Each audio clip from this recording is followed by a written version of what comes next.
आत्मीयत को भरा और आंखें बंद कर अपनी सीट से सर टिकाकर पुरानी बातें सोचने लगा।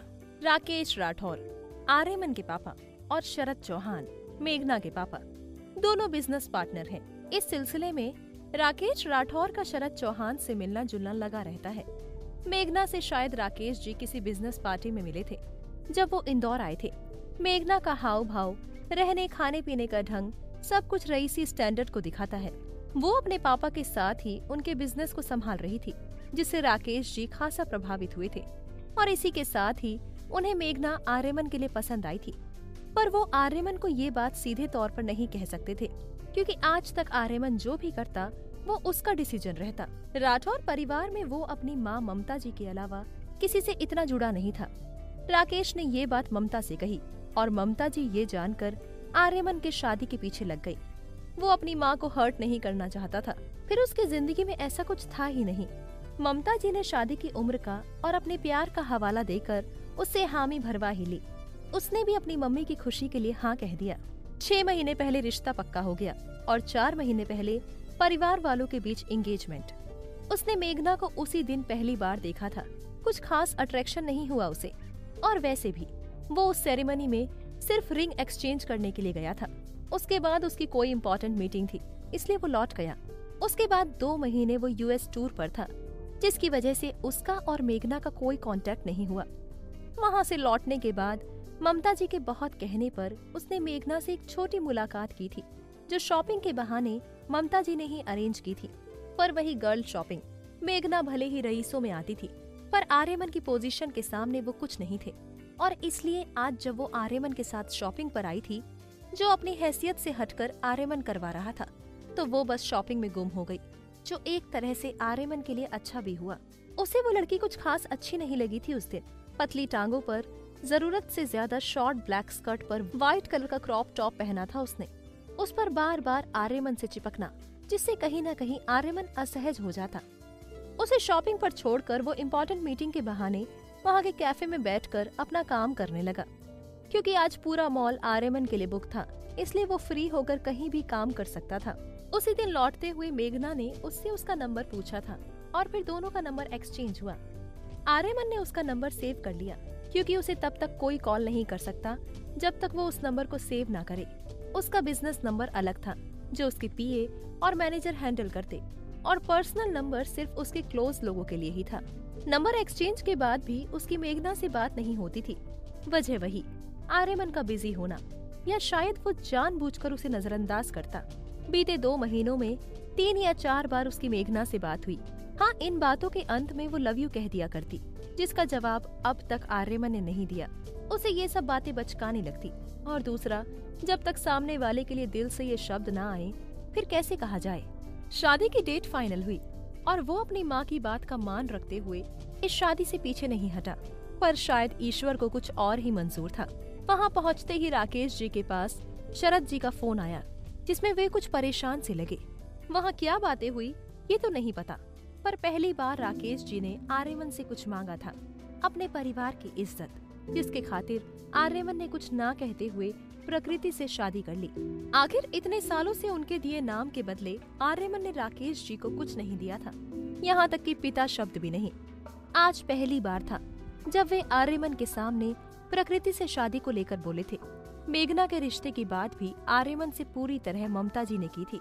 आर्यमन को ज्यादा फर्क नहीं पड़ा, शादी चाहे मेघना से होती या प्रकृति से, दोनों ही उसके लिए पूरी तरह अनजान थी। मगर जब तुम दुल्हन के लिबास में शादी के मंडप पर आ रही थी, तो यूं लगा मेरी तरफ कोई कांच की गुड़िया बढ़ रही है, एक परी जिसे जबरदस्ती लाल लहंगे में लपेटा गया हो। आर्यमन अपने ख्यालों से बाहर आकर प्रकृति की तरफ देखकर बोला। उसके जहन में वो मंजर आया जब वो मंडप पर बैठा अपने सामने से आती दुल्हन को देख रहा था, जो अपने वजन से 3 गुना ज्यादा वजन का लहंगा मुश्किल से संभाल पा रही थी। संयम उसे अच्छी तरह थामे मंडप तक लाया था। मायूसी प्रकृति के चेहरे से ज्यादा संयम के चेहरे पर नजर आ रही थी। पर इस वक्त आर्यमन ना ही कुछ पूछ सकता था और ना ही शादी से पीछे हट सकता था, क्योंकि इस वक्त उसके दिमाग में सिर्फ एक बात थी, राकेश राठौर का एक कर्ज अदा करना, जो वो प्रकृति से शादी करके कर रहा था। राठौर परिवार की इज्जत बचाना। एक बात कहूँ पुग्गू, तुम्हें पुग्गू बुलाऊं? वो धीरे से बोला। जो आवाज उसे खुद के कानों में सुनाई नहीं दी। जिस वक्त से तुम जिंदगी में आई हो, उस वक्त से होठों पर एक मुस्कुराहट है जो ना जाने कितने सालों से नहीं थी। यूं लग रहा है ये वक्त थम जाए और मैं तुम्हें देखता रहूं, तुमसे बातें करूं। सुनोगी ना? सबकी तरह मुझे जज तो नहीं करोगी? मेरा कम बोलना तुम्हें मेरा घमंड तो नहीं लगेगा? हाँ, कम बोलता हूँ, गुस्सा भी जल्दी आता है, पर तुम्हारे लिए कुछ नहीं। तुम पर कभी गुस्सा नहीं करूंगा। तुम सारे नखरे करना जो मैं नहीं कर पाया, तुम शैतानियां करना, मैं सब संभालूंगा। I promise. मैं तुम्हारे भाइयों से ज्यादा तुम्हारा ख्याल रखूंगा, पर तुम अपनी ये सादगी खोने मत देना। तुम्हारी मासूमियत जो मैंने तुम्हारा संयम के साथ रहते हुए महसूस किया, उसे हमेशा बरकरार रखना और हमेशा मेरे पास, मेरे साथ रहना। मैं तुम्हारे इस चेहरे को देखकर सारी जिंदगी सुकून से बिता सकता हूँ। सुन रही है ना मेरी पुग्गू? प्रकृति की ओर से हल्की सी आवाज आई, जिस पर आर्यमन हड़बड़ाते हुए उससे दूर हुआ, क्योंकि ये सब बातें वो अपने मन में कह रहा था। वहीं आर्यमन के दूर हटते ही नींद में बोझिल प्रकृति की गर्दन झटके से एक तरफ झुकने को हुई और उसकी आंखें खुल गईं। आह! वो जैसे ही अपनी गर्दन सीधा कर बैठने लगी, अपने गले को पकड़ दर्द से उसकी आवाज निकल गई। क्या हुआ? सॉरी, वो तुम सो गई थी, मुझे लगा तुम अनकंफर्टेबल। मुझे पास देखकर अगर डर, पेन हो रहा है, सॉरी। उन चंद पलों में वो परेशान सा इतनी सारी अधूरी बातें बोल गया जो प्रकृति को समझ नहीं आई, पर वो मासूम सी नजरों से उसकी तरफ देख रही थी। अचानक उसकी हेजल आंखें झिलमिला आईं। पेन हो रहा है? मैं इमरजेंसी मेडिकल। वो उसकी आंखों में आंसू देख तड़प गया और एक बार फिर बेचैनी से पूछने लगा, मैं ठीक हूँ। उसकी शहद सी मीठी आवाज आर्यमन के कानों में आई, जिसकी नजर उसकी गर्दन पर ही थी, जिसे प्रकृति पकड़ी हुई थी। हल्का लचक था, अब ठीक है। उसने अपनी गर्दन से अपनी हथेली हटा दी और सीधे होते हुए बैठ गई। ये पहली दफा था जब उसने आर्यमन से बात की और आर्यमन ने भी। फिर आंसू? वो अब भी उसकी आंखों में झिलमिलाते हुए आंसू देख पा रहा था। संयम के मुंह से आर्यमन का नाम सुनते ही आवेश एकदम से शांत हो गया। वहीं आवेश के मुंह से आर्यमन के लिए इतना सब कुछ सुनकर संयम शॉक्ड था। भाई, आपने उसे देखा नहीं है, इसलिए आप ऐसा कह रहे हैं। अगर एक बार सामने से मिल लोगे, फिर आपकी राय खुद ब खुद उसके लिए बदल जाएगी। संयम, जरूरी नहीं जो जैसा दिखे वैसा ही हो। मैंने कहा ना, गुड़िया वहाँ उसके पास सेफ है। तुम रिलैक्स रहो, मैं जल्दी ही वापस आता हूँ। भाई, मैं दिल्ली में जॉब ढूंढता हूँ, मैं लाडो के आसपास ही रहूंगा। मैं भी कोशिश करूंगा कि यहाँ का एग्रीमेंट खत्म होते ही ये लोग मुझे दिल्ली या दिल्ली के आसपास का ब्रांच ही दें। तुम दोनों पागल हो गए हो। फोन जो दोनों तरफ स्पीकर पर था, उस पर दोनों की बातें सुनते हुए आकांक्षा और गौरी जी ने एक साथ कहा, आवेश, संयम, मैं तुम दोनों को कह देती हूँ, दिल्ली में तुम दोनों को नहीं रहना है। हम दिल्ली में नहीं रहेंगे, हाँ, मगर अब इंदौर में भी नहीं रहेंगे। आवेश, तुम्हारा ट्रांसफर मुंबई होने वाला था ना, और तुम वहीं घर लेने वाले थे, तो फिर वहीं घर देखो। हम सब मुंबई में रहेंगे। पर माँ, लाडो से दूर? हाँ माँ, मैं भी यही कह रही हूँ। लाडो से इतनी दूर तो हम सब नहीं रह पाएंगे, पर मैं आपकी भी इस बात का समर्थन करती हूँ कि हम दिल्ली में भी नहीं रहेंगे। आवेश जी, आप भी समझिए, और संयम तुम भी। मैं मानती हूँ लाडो हमारी बच्ची है और हम सब ने उसे हमेशा छोटे बच्चे की तरह रखा है, पर अब उसकी शादी हो गई है और आप दोनों हमेशा उसके पास रहोगे तो वो कभी बड़ी नहीं होगी और फिर कभी कोई जिम्मेदारी नहीं उठा पाएगी। उसे उसका स्पेस दो ताकि वो आर्यमन जी के साथ अपना रिश्ता समझ सके। और आवेश जी, आपने ही तो कहा कि आर्यमन जी के साथ हमारी लाडो सेफ है, इसका मतलब वो अच्छे इंसान है और हमारी लाडो को तकलीफ नहीं होने देंगे। पर अगर आप दोनों हमेशा अभी भी पहले की तरह लाडो की जिंदगी में अपना अधिकार समझेंगे तो लाडो कभी भी आर्यमन जी को समझना ही नहीं चाहेगी और हो सकता है उन दोनों का रिश्ता कभी आगे बढ़े ही ना। अब जब शादी हो ही गई है, फिर इस रिश्ते को मौका देने में क्या एतराज। एक बार शांति से आप दोनों मेरी बात सोचिए और समझिए, फिर ही फैसला लेना। और रही बात हमारे दिल्ली या मुंबई शिफ्ट होने की, तो हम दिल्ली के आसपास कोई जगह शिफ्ट हो जाएंगे जहाँ से दिल्ली ज्यादा दूर भी ना हो और बहुत पास भी ना हो। पास इतने हो कि हम लाडो की तकलीफ पर उसके पास पहुँच सके और दूर इतनी हो कि उसकी छोटी छोटी लड़ाइयाँ, बहस या चोट हम तक ना पहुँच पाए। आकांक्षा सही कह रही है बच्चों, लाडो की शादी हो चुकी है और जब तक तुम दोनों उसे मजबूत नहीं बनाओगे वो खुद को कमजोर ही समझेगी। आर्यमन जी को समझने के लिए सबसे पहले वो तुम दोनों की ही नजरों को पढ़ेगी और अगर तुम दोनों ही उसे लेकर असुरक्षित रहोगे या बात बात पर लाडो को अपने प्यार का एहसास दिलाओगे तो हो सकता है वो आर्यमन जी को कभी समझना ही ना चाहे। आने वाला वक्त कैसा रहेगा ये तो मैं नहीं जानती, और आर्यमन जी कैसे इंसान हैं ये भी। मगर अगर आर्यमन जी लाडो की ओर कदम बढ़ाना चाहें, पर तुम दोनों लाडो को उसकी तरफ ना जाने दो, तो हो सकता है लाडो तुम दोनों के पास ही रुक जाए और आर्यमन जी को अपने कदम पीछे करने पड़े। तुम दोनों आज तक बहुत अच्छे भाई बने हो, या यूं कहूं भाई के रूप में पिता बने हो, पर अब उसी पिता का एक और रूप सीख जाओ जो अपनी बेटी को गृहस्थी में रमने के लिए मजबूत बनाता है। एक आदर्श पिता कभी भी अपनी बेटी की गृहस्थी में दखलंदाजी नहीं करता। इसका मतलब ये नहीं कि वो उससे मुंह मोड़ रहा है, कभी नहीं। अगर बेटी तकलीफ में है तो वो हमेशा उसके साथ रहेगा, मगर कुछ फैसले उसे खुद ही लेने होंगे। सही गलत का चुनाव उसे स्वयं करना होगा। जिस तरह लाडो की शादी हुई है, पहले तो हमें लाडो को आर्यमन जी के साथ सहज होना सिखाना होगा। जिस तरह से वो तुम दोनों पर आंख बंद करके भरोसा करती है, वही भरोसा उसे आर्यमन जी के ऊपर करना होगा, और ये तभी संभव है जब तुम दोनों उसे आर्यमन की तरफ बढ़ने दो। पर माँ, अगर वो लाडो का ध्यान नहीं रखे तो? दोनों भाई अभी भी अपनी माँ और आकांक्षा की बातों से सहमत नहीं हो पा रहे थे। अगर ध्यान नहीं रखना होता तो विदाई के वक्त वे तुम्हें अपना नंबर नहीं देते। अभी तो आवेश ने बताया ना कि उससे बात करने के लिए भी अपॉइंटमेंट लेनी होती है, पर उस इंसान ने विदाई के समय सभी को छोड़कर तुम्हें अपना नंबर सामने से आकर दिया, ये कहते हुए कि तुम जिस समय चाहो जब चाहो उससे बात कर सकते हो। क्या अभी भी तुम्हें लगता है कि वो उसका ख्याल नहीं रख पाएंगे? गौरी जी ने संयम की तरफ देखते हुए कहा। मगर माँ, बस आवेश जी, माँ सही कह रही हैं, और हम लोग लाडो को छोड़ नहीं रहे, बस उसे थोड़ा समय देने के लिए कह रहे हैं। इसका मतलब ये नहीं कि हम उससे बात करना छोड़ देंगे या उससे मिलेंगे नहीं। हम जिस तरह यहाँ से उससे सुबह शाम दोपहर बात करते थे उसी तरह बात करेंगे, पर कुछ समय के लिए। और संयम, तुम भी इस बात को ध्यान रखोगे। ऐसा नहीं कि पूरी रात लाडो के लिए जागते रहो। उसका पति है, वो उसका ध्यान रखेंगे। और अगर तुम्हारा समय नहीं कट रहा तो बता दो, मैं अपने लिए देवरानी ढूंढ लेती हूँ, ताकि तुम्हारा ध्यान भी बढ़ जाए। आकांक्षा की आखिरी की लाइन सुनकर संयम के पास बैठी गौरी जी हंसती। वहीं संयम का मुंह बन गया। भाभी, अब मेरे पीछे पड़ जाओ, यहाँ अभी इतनी बड़ी टेंशन है। संयम, कोई टेंशन नहीं है। मानती हूँ जो हुआ उसके लिए हम तैयार नहीं थे, पर अब वो हो चुका है, और उस चीज को बनाना या बिगाड़ना अभी तो फिलहाल हमारे ही हाथों में है। हम नहीं जानते आर्यमन जी कैसे हैं, पर अगर वे अच्छे हुए तो आप दोनों की नादानी के चलते लाडो का भविष्य खराब हो जाएगा।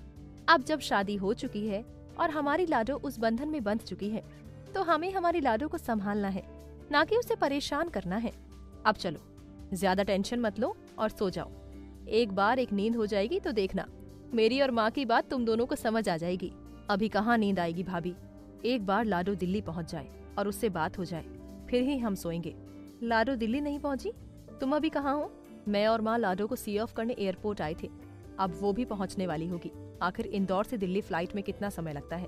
एक बार उसके पहुँचने पर उससे बात कर लो। चलो ठीक है, तो तुम माँ को लेकर घर जाओ और घर पहुँचकर खबर कर देना। अब तो तुम्हारे भाई भी जब तक लाडो से बात नहीं हो जाती सोने से रहे, और मुझे भी तो अपनी गुड़िया को देखना है, आखिर दुल्हन बनकर कैसी लग रही है। जी भाभी, मैं घर पहुंचकर आपको बता दूंगा। रखता हूँ, अपना ख्याल रखना और ज्यादा परेशान मत होना। जी, आप भी अपना और आवेश भाई का ख्याल रखना। भी उसकी आंखों में झिलमिलाए हुए आंसू देख पा रहा था, जो उसके सीने पर तेजाब की तरह जल रहे थे। एक पल को ऐसा लगा भाई या दादा सामने बैठे हैं। प्रकृति की आंखों में भरे आंसू उसके गालों पर बह गए, जिसे उसने अपने दोनों हथेली के अंगूठे से अपने चेहरे को दबाते हुए पूछा, दादा? आयु भाई, वो धीरे से बोली, आई एम सॉरी। उसके सॉरी कहने पर प्रकृति उसके चेहरे को देखने लगी। हाँ, दिल धड़का था उसका पहली दफा। धड़कनों ने अपनी कोई तो बीट मिस कर दी थी। ऐसे कैसे इतना हैंडसम सा लड़का उसका पति हो सकता है? दिल का कोई कोना ये बातें उसके दिमाग को भेज रहा था। इसी के साथ फ्लाइट लैंड होने की आवाज आई, जहां एयर हॉस्टेस ने सबको रेगुलर मैसेज के साथ ही सीट बेल्ट बांधने के लिए आगाह किया। प्रकृति ने दिल की धड़कनों को नजरअंदाज करते हुए सीट बेल्ट ढूंढना शुरू कर दिया, क्योंकि बैठने के समय ये काम श्रेया कर गई थी। बेल्ट तो उसके हाथों में थी, मगर वो उसके समझ से परे था। आर्यमन ने बिना कुछ कहे उसके हाथों से बेल्ट लिया और लगा दिया, फिर अपनी बेल्ट लगाकर आराम से बैठ गया। प्रकृति की नजरों की ताप को वो अपने चेहरे पर शिद्दत से महसूस कर रहा था। तुम्हारा ही हूँ, आराम से भी देख सकती हो। उन नजरों की शिद्दत को वो सह नहीं सका। तब उसने कहा, और जैसे ही आर्यमन की ये बात उसके कानों में गई, उसका चेहरा तपकर लाल हो गया। अपने निचले होठ को अपने दांतों से दबाते हुए वो झट से दूसरी ओर देखने लगी। वे लोग पार्किंग पर थे, जहाँ टाइट सिक्योरिटी के बीच सिर्फ आर्यमन की फैमिली थी और कोई नहीं। प्रकृति ने ये बात अभी ध्यान दी कि ऐसा ही कुछ इंदौर में भी था जब वे लोग होटल पर पहुंचे और उसके बाद होटल से वापस एयरपोर्ट। मन, प्रकृति को लेकर मैं हमारे होटल जा रही हूँ, तुम तो आओगे नहीं? सुबह कॉल करूंगी, तैयार रहना। तुम्हें और प्रकृति को साथ में घर जाना है। घर अभी क्यों नहीं? मन, आधी रात को गृह प्रवेश नहीं होता बेटा। नई दुल्हन के साथ ही तुम्हें भी सुबह ही घर में प्रवेश कराया जाएगा। तुम हमारे होटल में तो जाओगे नहीं, इसलिए प्रकृति मेरे साथ जाएगी। पर माँ, अपने बेटे पर इतना तो भरोसा रखिए, मैं ध्यान रखूंगा उसका। वो बात नहीं है। फिर तू क्या प्रकृति को भी राठौर जी के होटल में? माँ, उनका एक एहसान था मुझ पर कि उन्होंने मेरे नाम के पीछे राठौर लगाया, बस। और कोई एहसान नहीं चाहिए। अब अगर मेरी पत्नी उनके होटल में रुकी तो एक और एहसान। वो तुम्हें दिल से अपना बेटा मानते हैं, फिर एहसान? माँ, मैं प्रकृति को लेकर सुबह घर पहुँच जाऊंगा। आप फोन कर दीजिएगा किस समय आना है। आर्यमन ममता जी के किसी सवालों का जवाब नहीं देना चाहता था। उसकी शुरू से आदत थी इन सब बातों को नजरअंदाज करने की, और इस वक्त भी उसने यही किया। भाई, अगर किसी चीज की जरूरत हो तो सुबह फोन कर दीजिएगा, मैं आ जाऊंगी। श्रेया जो प्रकृति के पास खड़ी थी, उसने आर्यमन को अपने पास आते देखा तो उससे कहा। आर्यमन ने बस हाँ में अपनी गर्दन हिला दी। प्रकृति, बेटा सुबह फेरों वाला लहंगा पहनना, गृह प्रवेश उसी में होगा। ममता जी उसके पास आते हुए बोली, जिस पर प्रकृति के चेहरे पर परेशानी उभरी, जिसे आर्यमन ने अच्छी तरह महसूस किया। लहंगे को संभाल ना सकने की वजह से होटल पहुंचते ही ममता जी ने उसे दूसरा लहंगा बदलवा दिया था, जो बहुत हल्का था, जिसकी वजह से ही वो इतने समय से अकेले चल पा रही थी। वरना शादी के समय उसने खुद भी देखा था, मंडप तक तो संयम ही उसका हाथ थामे हुए था, और फेरे लेते हुए आर्यमन ने उसे लड़खड़ाते देख मजबूती से उसकी हथेली थामी थी। प्रकृति, समझ रही हो ना बेटा? उसकी तरफ से कोई जवाब नहीं आने पर ममता जी ने दोबारा पूछा। जी। उसने धीमे से हाँ में अपनी गर्दन हिला दी। भाभी, दोबारा कहो। पास में खड़े वेदांत ने जैसे ही उसकी आवाज सुनी, उसके पास आकर उसकी तरफ देखकर बोला, क्या? कितनी मीठी है तुम्हारी आवाज। वेदांत के कुछ कहने से पहले ही श्रेया ने कहा, और सिर्फ वो दोनों ही नहीं, ममता जी और विशाल भी उसकी आवाज को सुन मुस्कुरा दिए थे। उसकी आवाज सच में बहुत ही मीठी थी, है ना? मेरे फ्रेंड्स भी यही कहते हैं, और भाई और दादा तो अक्सर मुझे कोयल कहकर पुकारते हैं। वो वेदांत और श्रेया की बात सुनकर मुस्कुराते हुए अपनी आंखें मटकाते हुए उन्हें बताई। उसकी आवाज में खोए विशाल और ममता जी ने एक दूसरे की तरफ देखा। उसकी बातों में कितना बचपना था। इससे बड़ी बात, उसका लहजा भी बच्चों की तरह ही था। ममता जी के माथे पर परेशानी झलक आई। उन्होंने एक नजर आर्यमन की तरफ देखा, जो गंभीर भाव लिए प्रकृति को देख रहा था। वो अपने बेटे को अच्छी तरह जानती थी। उसे चुप रहने वाले लोग ही अच्छे लगते थे, जो उसके सामने कुछ ना कहें। घर पर भी तो सभी उसके नेचर की वजह से उसके सामने ज्यादा बात नहीं करते थे। हंसी मजाक तो बहुत दूर की बात है, और अब ऐसे में प्रकृति। इस एक पल में ममता जी समझ गई कि वो भले ही 20 साल की हो गई है, पर अपने भाई के लाड प्यार में वो बड़ी नहीं हो पाई। वेदांत, श्रेया, रात हो रही है बेटा, घर चलो। अब जब प्रकृति आर्यमन के साथ होटल जा रही है तो मैं भी घर ही चलती हूँ। सुबह ऋतु के साथ प्रकृति के गृह प्रवेश की तैयारी भी करनी होगी। वेदांत प्रकृति से और कुछ कहने ही वाला था कि ममता जी ने उसे टोका। अच्छा कोयल भाभी, हम कल मिलते हैं। वेदांत मुस्कुरा कर बोला। अरे बुद्धू, मेरा नाम तो प्रकृति है ना, कोयल तो भाई बुलाते हैं मुझे, अब मैं भी बोलूंगा। वेदांत को उससे बात करने में बहुत मजा आ रहा था, क्योंकि वो बच्चों की तरह आंखें घुमा घुमा कर चेहरे पर एक्सप्रेशन बनाती और बिना हाथों को हिलाए तो वो बात ही नहीं कर सकती थी। उस पर उसकी मीठी आवाज। पर मैं सुनूंगी ही नहीं, क्योंकि जब भाई भी मुझे कोयल बोलते हैं तो मैं उनकी बात भी नहीं सुनती। मुझे तो अपना नाम प्रकृति ही अच्छा लगता है। वो एक बार फिर अपनी आंखों को मटका कर बोली। आर्यमन अपनी आंखों को छोटा कर उसे अपनी गहरी नजरों से देख रहा था। होठों पर मुस्कुराहट आने के लिए बेचैन थी, पर अभी सबकी नजरें खुद पर महसूस कर उसने उस मुस्कुराहट को रोक रखा था। वहीं ममता जी के साथ विशाल के माथे पर भी चिंता की लकीरें आ गई। दोनों ही आर्यमन के स्वभाव से भली भांति परिचित थे। उन्होंने ये तो समझा था कि प्रकृति उम्र में छोटी है, मगर इतनी बचपने की उम्मीद उन्हें नहीं थी। वेदांत, चलो, देर हो रही है, ममता जी ने गंभीर आवाज में कहा, जिसे सुन प्रकृति के होठों की मुस्कुराहट गायब हो गई और वो डर कर सिमट गई। जी माँ, बाय, कल मिलते हैं, फिर हम ढेर सारी बातें करेंगे। वेदांत जाते हुए बोला। वहीं श्रेया ने भी मुस्कुराकर उसके गालों पर हाथ रखकर उसे बाय बोला। विशाल और ममता जी ने एक नजर आर्यमन की तरफ देखा, फिर अपनी कार पर बैठकर चले गए। वहीं आर्यमन की कार भी उसके सामने आकर खड़ी हो गई। उसने प्रकृति के लिए दरवाजा खोला। प्रकृति डरते हुए कार के अंदर चली गई। दूसरी तरफ से आर्यमन के बैठते ही ड्राइवर ने गाड़ी आगे बढ़ा दी। फिर आंसू? वो अब भी उसकी आंखों में झिलमिलाए हुए आंसू देख पा रहा था, जो उसके सीने पर तेजाब की तरह जल रहे थे। एक पल को ऐसा लगा भाई या दादा सामने बैठे हैं। प्रकृति की आंखों में भरे आंसू उसके गालों पर बह गए, जिसे उसने अपने दोनों हथेली के अंगूठे से अपने चेहरे को दबाते हुए पूछा, दादा? आयु भाई, वो धीरे से बोली, आई एम सॉरी। उसके सॉरी कहने पर प्रकृति उसके चेहरे को देखने लगी। हाँ, दिल धड़का था उसका पहली दफा। धड़कनों ने अपनी कोई तो बीट मिस कर दी थी। ऐसे कैसे इतना हैंडसम सा लड़का उसका पति हो सकता है? दिल का कोई कोना ये बातें उसके दिमाग को भेज रहा था। इसी के साथ फ्लाइट लैंड होने की आवाज आई, जहां एयर हॉस्टेस ने सबको रेगुलर मैसेज के साथ ही सीट बेल्ट बांधने के लिए आगाह किया। प्रकृति ने दिल की धड़कनों को नजरअंदाज करते हुए सीट बेल्ट ढूंढना शुरू कर दिया, क्योंकि बैठने के समय ये काम श्रेया कर गई थी। बेल्ट तो उसके हाथों में थी, मगर वो उसके समझ से परे था। आर्यमन ने बिना कुछ कहे उसके हाथों से बेल्ट लिया और लगा दिया, फिर अपनी बेल्ट लगाकर आराम से बैठ गया। प्रकृति की नजरों की ताप को वो अपने चेहरे पर शिद्दत से महसूस कर रहा था। तुम्हारा ही हूँ, आराम से भी देख सकती हूँ। उन नजरों की शिद्दत को वो सह नहीं सका। तब उसने कहा, और जैसे ही आर्यमन की ये बात उसके कानों में गई, उसका चेहरा तपकर लाल हो गया। अपने निचले होठ को अपने दांतों से दबाते हुए वो झट से दूसरी ओर देखने लगी। वे लोग पार्किंग पर थे, जहाँ टाइट सिक्योरिटी के बीच सिर्फ आर्यमन की फैमिली थी और कोई नहीं। प्रकृति ने ये बात अभी ध्यान दी कि ऐसा ही कुछ इंदौर में भी था, जब वे लोग होटल पर पहुंचे और उसके बाद होटल से वापस एयरपोर्ट। मन, प्रकृति को लेकर मैं हमारे होटल जा रही हूँ, तुम तो आओगे नहीं? सुबह कॉल करूंगी, तैयार रहना। तुम्हें और प्रकृति को साथ में घर जाना है। घर अभी क्यों नहीं? मन, आधी रात को गृह प्रवेश नहीं होता बेटा। नई दुल्हन के साथ ही तुम्हें भी सुबह ही घर में प्रवेश कराया जाएगा। तुम हमारे होटल में तो जाओगे नहीं, इसलिए प्रकृति मेरे साथ जाएगी। पर माँ, अपने बेटे पर इतना तो भरोसा रखिए, मैं ध्यान रखूंगा उसका। वो बात नहीं है। फिर तू क्या प्रकृति को भी राठौर जी के होटल में? माँ, उनका एक एहसान था मुझ पर कि उन्होंने मेरे नाम के पीछे राठौर लगाया, बस। और कोई एहसान नहीं चाहिए। अब अगर मेरी पत्नी उनके होटल में रुकी तो एक और एहसान। वो तुम्हें दिल से अपना बेटा मानते हैं, फिर एहसान? माँ, मैं प्रकृति को लेकर सुबह घर पहुँच जाऊंगा। आप फोन कर दीजिएगा किस समय आना है। आर्यमन ममता जी के किसी सवालों का जवाब नहीं देना चाहता था। उसकी शुरू से आदत थी इन सब बातों को नजरअंदाज करने की, और इस वक्त भी उसने यही किया। भाई, अगर किसी चीज की जरूरत हो तो सुबह फोन कर दीजिएगा, मैं आ जाऊंगी।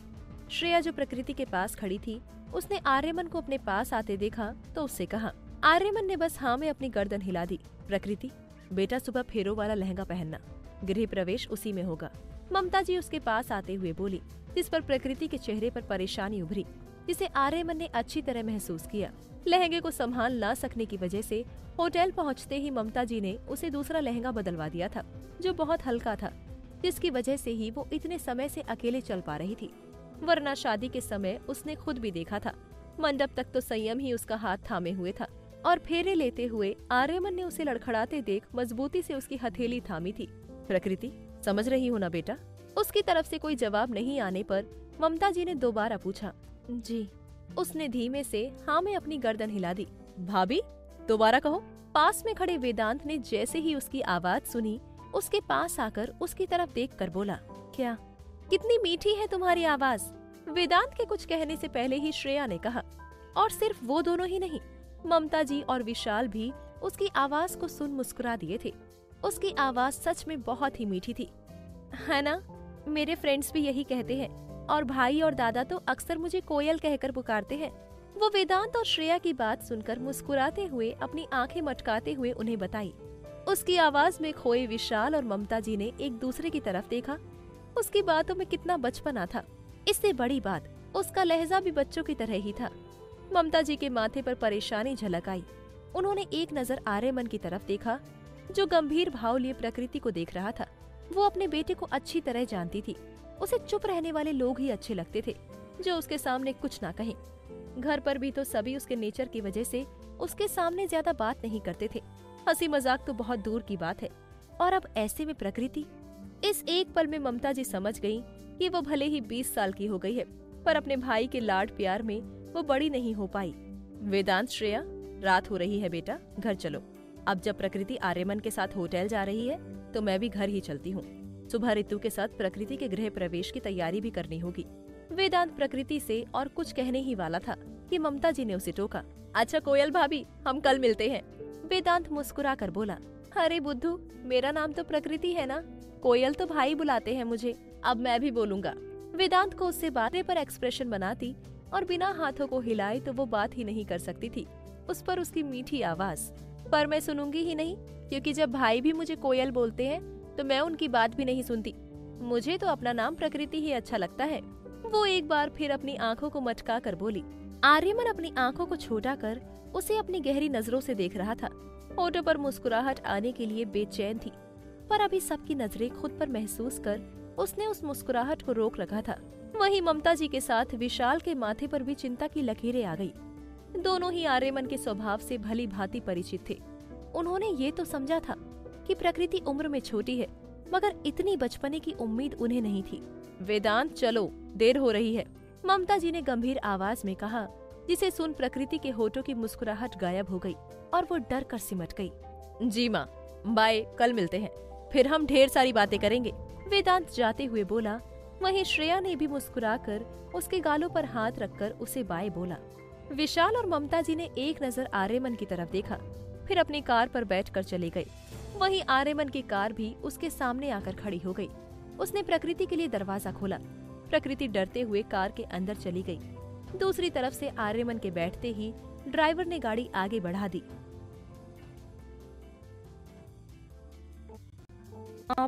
और उसने मासूम सा चेहरा बनाते हुए उसे देख पूछा, जिसके जवाब में आर्यमन ने सिर्फ अपनी गर्दन ना में हिलाई।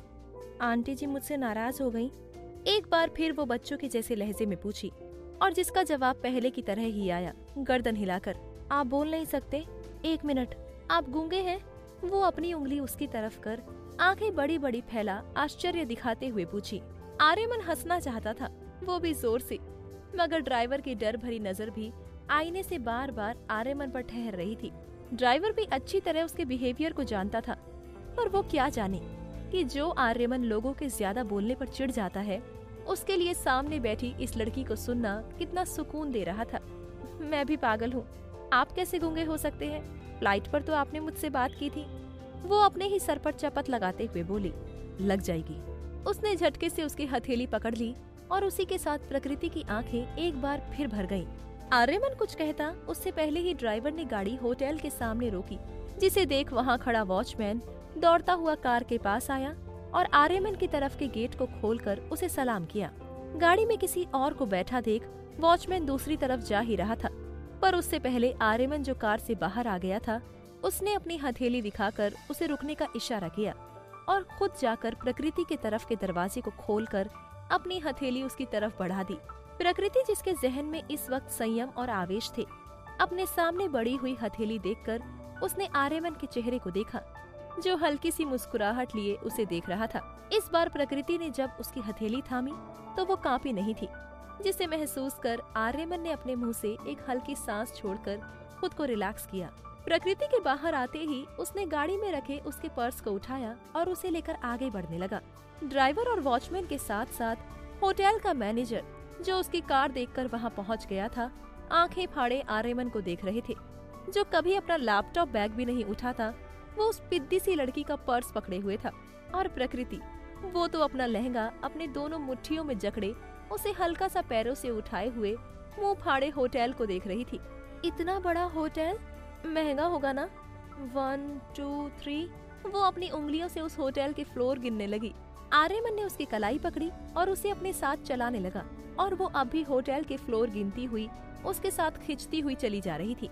सुनिए ना, आर्यमन जैसे ही लिफ्ट में एंटर होने लगा, उसने अपनी कलाई छुड़ाकर उसकी हथेली पकड़कर उसे आवाज दी। आर्यमन का दिल जोरों से धड़कने लगा था।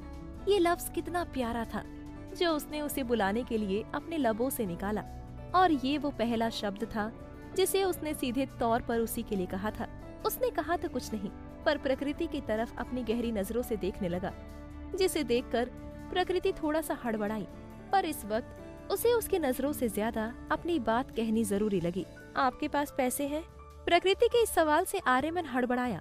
उसे ये समझ में नहीं आया इस वक्त उसे पैसों की जरूरत क्यों है। इसलिए उसके चेहरे पर कुछ उलझन भरे भाव आए, जिसे देख प्रकृति की आंखें बड़ी बड़ी हो गईं। नहीं है? आपको बर्तन साफ करना आता है ना?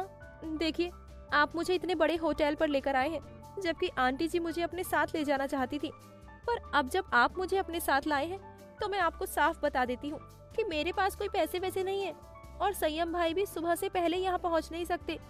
बर्तन साफ करना मुझे आता नहीं, वो तो मेरे हिस्से का हमेशा भाई और दादा कर देते हैं। देखिए, मैं तो कहती हूँ अभी भी ज्यादा वक्त नहीं हुआ है, हम यहाँ से चलते हैं, कोई छोटा होटल ले लेंगे जो आपके बजट में हो। अच्छा, अभी आपके पास कितने पैसे हैं मुझे बताइए, मैं भाई को फोन करके पूछती हूँ, उन्हें यहाँ आसपास के सस्ते होटल्स के नाम पता होंगे, हम वहाँ चले जाएंगे। वो नॉन स्टॉप बोले जा रही थी। वहीं आर्यमन उसकी कलाई पकड़ उसे लिफ्ट के अंदर ले गया। अरे यार, आप मेरी बात सुन ही नहीं रहे। मेरा फोन। भाई, वो अपने चारों तरफ घूमते हुए अपना फोन ढूंढने लगी। वहीं आर्यमन लिफ्ट के कोने में खड़ा हाथ बांध मुस्कुराते हुए उसे देख रहा था, जहां उसकी हथेलियों में प्रकृति के पर्स की हैंडल थी। विशाल, मुझे बहुत चिंता हो रही है। वहां तो मैं कुछ कह नहीं पाई। पता नहीं राठौर जी ने ये फैसला क्यों लिया, पर प्रकृति की बातें सुनने के बाद मुझे आर्यमन की बहुत फिक्र हो गई है। मेरा बच्चा इतना संजीदा, और ये लड़की, इसमें तो सिर्फ लड़कपन है। मम्मी जी, फिक्र तो मुझे भी हो रही है। आर्यमन वैसे भी पापा जी से कभी बात नहीं करता, पर थोड़ी उम्मीद थी ये शादी हो जाने के बाद शायद वो लड़की पापा जी और आर्यमन को जोड़ देगी। पर प्रकृति को देखने के बाद ये उम्मीद खत्म हो रही है। फिर कहीं प्रकृति का बचपना देखकर आर्यमन और ज्यादा नाराज ना हो जाए। ये बात भी है, मगर इन सबसे ज्यादा मुझे सिर्फ आर्यमन के लिए चिंता हो रही है। सोचा था उसके धीर गंभीर स्वभाव को समझने वाली लड़की आएगी, पर यहाँ तो मुझे डर है कि कहीं मुझे वापस एक छोटी बच्ची न संभालनी पड़ जाए। ममता जी मुस्कुराते हुए बोली, पर इस मुस्कान के पीछे उनकी अपनी बेटे के लिए फिक्र छुपी थी। विशाल भी समझ रहा था, मगर अब कुछ नहीं किया जा सकता। और अभी तक तो फिलहाल कोई यही नहीं समझ पाया कि राकेश जी ने ये फैसला क्यों किया।